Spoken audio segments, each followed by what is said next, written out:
రే alarm తీసుకురమ్మన్నాను, తీసుకొచ్చావా? ఇదిగో బాబు. ఏరా, మీరు కలుసుకోవడానికి వేరే టైమే దొరకలేదా? పొద్దున్న 5 గంటలు మీటే ఏం చేస్తారు? ఊరికే నష్టపెట్టకరా. Good night. రే రే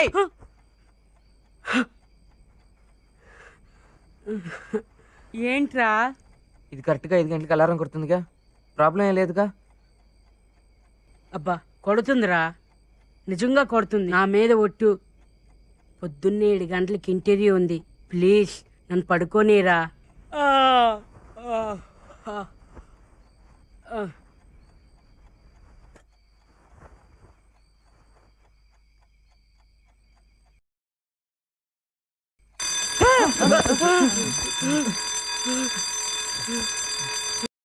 ఊరికే పనిచేస్తుందో లేదో చూశాను, సారీ.